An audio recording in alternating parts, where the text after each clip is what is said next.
बिस्मिल्लाहिर्रहमानिर्रहीम। अस्सलाम वालेकुम दोस्तों, आप देख रहे हैं पाक उर्दू यूट्यूब चैनल और मैं हूं मनशा मौसम। दोस्तों, आज की वीडियो में हम बात करेंगे कि अगर कोई प्लगइन आपका क्रैप्ट हो जाता है, उसमें कोई मसला आ जाता है, या आप पहले से कोई प्लगइन इंस्टॉल किया होता है उसको डिलीट करते हैं और दोबारा फिर आप उसको इंस्टॉल करते हैं तो वो आपसे इंस्टॉल नहीं होता, उसमें एक एरर आ जाता है। उस एरर को हमने कैसे हल करना है, इस वीडियो में हम बात करेंगे। मिसाल के तौर पर मैं यहाँ प्लगइन्स पर क्लिक करके आपको दिखाता हूँ।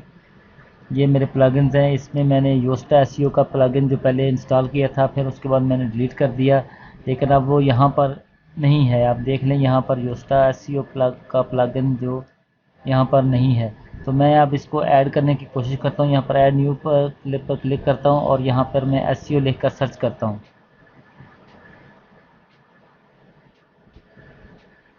दोस्तों, आप देख सकते हैं यहाँ पर ये लिखा आ रहा है कि इंस्टॉल नाउ योस्टा एसईओ का ये प्लगइन है, ये इसमें इंस्टॉल नहीं है। अब मैं यहाँ इंस्टॉल नाउ पर क्लिक करता हूँ इसको इंस्टॉल करने के लिए, तो ये इंस्टॉलेशन शुरू हो गई है। तो आप देखें, थोड़ी देर में यहाँ पर एक एरर आ जाएगा।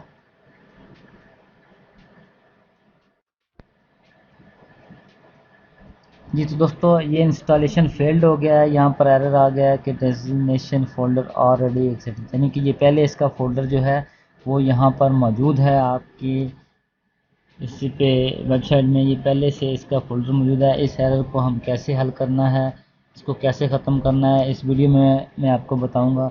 तो दोस्तों, चलते हैं वीडियो की तरफ। इससे पहले मेरी आप दोस्तों से रिक्वेस्ट है कि अगर आपने मेरा चैनल अभी तक सब्सक्राइब नहीं किया तो मेरे चैनल को सब्सक्राइब कर लें और बेल आइकन पर लाजमी क्लिक करें ताकि आपको मेरी आने वाली तमाम वीडियोज़ की अपडेट मिलती रहे।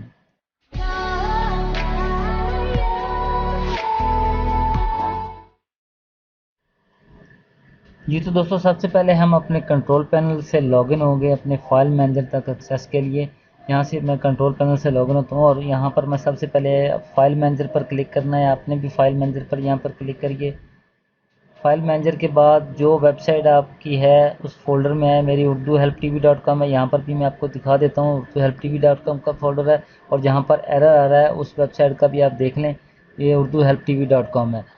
तो यहाँ पर मैं उर्दू हेल्प tv.com के फोल्डर पर क्लिक करता हूँ और यहाँ WP कंटेंट पर क्लिक करता हूँ और यहाँ प्लगइन्स का जो फोल्डर है उस पर क्लिक करता हूँ। ये जो प्लगइन्स मेरे इंस्टॉल हैं अब, और इनमें से यहाँ पर मैंने सर्च करना है कि एसईओ का वो जो प्लगइन है वो कहाँ पर है। ये देख लें, आपके सामने है वर्डप्रेस एसईओ। यहाँ पर मैंने क्लिक करके जस्ट यहाँ इसको डिलीट करना है और आपने भी इसी तरह करना अगर आपको भी ये एरर आ रहा है। और इसके बाद स्किप पर क्लिक करके कन्फर्म कर देना है। तो दोस्तों, ये जो पहले वाला प्लगइन था, जो पहले वाला फोल्डर था, ऑलरेडी जो बता रहा था आपका वहाँ मौजूद है वेबसाइट में, वो यहाँ से अब डिलीट हो चुका है। इसके बाद मैं यहाँ पर वापस दोबारा प्लगइन पर आता हूँ और इस प्लगइन को दोबारा इंस्टॉल करने की कोशिश करता हूँ। यहाँ पर मैंने फिर से दोबारा एसईओ लिखकर सर्च किया और आपके सामने ये वही है, योस्टा एसईओ प्लगइन आ गया। अब मैं दोबारा इंस्टॉल नाउ पर क्लिक करता हूँ।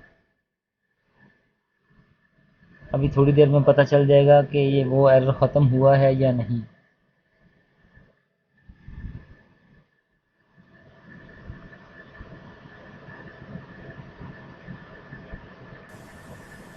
जी, तो दोस्तों इंस्टॉल हो चुका है, हमारा जो प्लगइन है वो एरर ख़त्म हो चुका है। इसके बाद हम इसको एक्टिव करेंगे। तो ये मैंने एक्टिव पर क्लिक कर दिया और जो हमारा योस्टा एसईओ प्लगइन है वो एक्टिव हो चुका है। हमारा जो एरर था वो ख़त्म हो चुका है। ये आप देख सकते हैं कि मैंने अब दोबारा से वो सक्सेसफुली जो अपना प्लगइन है वो बगैर किसी एरर के उसको इंस्टॉल कर लिया। तो इसी तरह आप कोई भी प्लगइन अगर इस तरह एरर करता है, उसका फोल्डर अगर डबल बन जाए, वहाँ से अपने जो WP आपका फाइल मैनेजर है वहाँ से आप अपनी वेबसाइट का जो कंटेंट है उसमें प्लगइन के फोल्डर्स में से जाकर उसको डिलीट करके आप अपना मसला हल कर सकते हैं। तो दोस्तों, उम्मीद करता हूँ आपको मेरी वीडियो अच्छी लगी होगी। अगर आपको वीडियो अच्छी लगे तो